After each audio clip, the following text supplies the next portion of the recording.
It's Christmas Eve. Merry Christmas, everybody. Thank you if you're stopping by on Christmas Eve. God bless you. And if you're doing it at your convenience, I understand.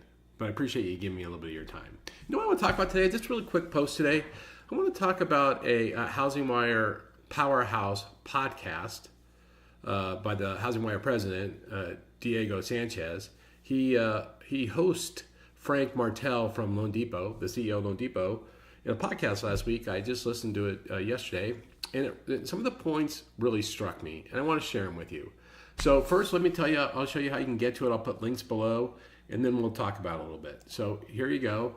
This is what this is from the article, the HousingWire announcement about the podcast. Hopefully you subscribe to HousingWire. It's relatively inexpensive. It's probably the leading publication in our space. But even if you didn't, you can go to YouTube and just search for it. The title of the podcast is Frank Martell's Talks loanDepot's Journey to Profitability. Now, that being said, I actually don't really care about their journey to profitability. I'm happy that after 2 years, they're not profitable. After 2 years of being unprofitable, they're profitable. It's a good company. They contribute to the industry, so I'm happy about that. But that's not what caught my attention. And as a side note, I don't remember if I worked there while Frank worked there. I think I had just left right before Frank got there. And by all accounts, Frank has done a marvelous job in a really difficult market, in a difficult situation. As he mentioned in this podcast, during the pandemic years, loanDepot went from 4,000 to 12,000 employees in just a couple of years. And then post-pandemic, in the same amount of time from 2022 to 2023, that go from 12,000 to 4,000 employees. So that was a very difficult shift for him to inherit, and he's done a pretty good job. I think he's been a good steward of the company. Now, regardless of what I think, the parts though that the podcast. So he talked about how they got back to profitability and right sizing, and then he talked quite a bit about technology. He talked about where the market's going, kind of the future. But the one thing that really caught my attention, and I think that should catch all of your attention, because this is becoming prevalent today. He spent a lot of time talking about their Project North Star. And the Project North Star, in my own words, it goes from right-sizing the company to optimizing the value of the client. And this is something that we hear everywhere. And when I say optimizing the value of a client, I mean the long-term value of the client. Like, no longer is the client worth the one transaction we're trying to win today. Instead, we're approaching that client as they're worth the 30 transactions over their lifetime. And how can we delight that customer to get their allegiance, to get their loyalty, and then be able to harvest all that opportunity? And we've been talking about that. And this slogan of Lender for Life has been around forever. Loan officers have been saying it forever. They've been putting it on their collateral material. But nobody really very few people did a good job delivering a client for life experience, because a client for life experience means a few things. One, you need to stay in the business, good business or bad business, right? Two, you have to stay connected in relationship with your clients. Three, you actually have to be relevant to your customers. And four, you have to provide value. And very few loan officers over time have been able to achieve those four things. Heck, very few loan officers over time have achieved the first one, which is staying in the business, going through every cycle. And so we've largely, in my opinion, failed at Lender for Life. But now you have a new approach to Lender for Life, not from organically from the front lines with the loan officer, but more globally from these very large platforms, right? So it's no longer necessarily organic. These platforms are using massive amounts of technology to be able to delight consumers. They're using predictive analytics. They're using AI to understand the customer need before the customer knows what the need is, and then getting in front of the customer and staying relevant in a timely way. Interesting, right? And you keep hearing company after company. Rocket Mortgage has been a leader in this. The Rocket's been talked about all the time. And they're with their AI platform, and I think they've fed their AI 4 million conversations with clients. And so they've trained it on how to pick up cues and how to build a lifetime journey for the client, right? So now AI is listening to every conversation and it's starting to build this lifetime journey to optimize the client relationship over time.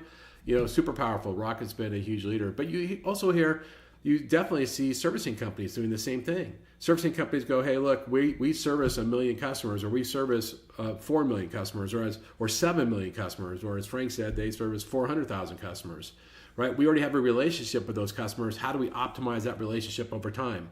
And so you have the servicers building out not only loan fulfillment centers, but purchase centers, and that's where they're going to not just, preserve a loan in their port, but they're going to create a new loan from their port, which is a totally different equation, right? So you have all these companies, you have servicers, you talk about Rocket, these large IMBs, even banks are trying to build this lifetime journey where they optimize the client's experience and the amount of business they can harvest from it.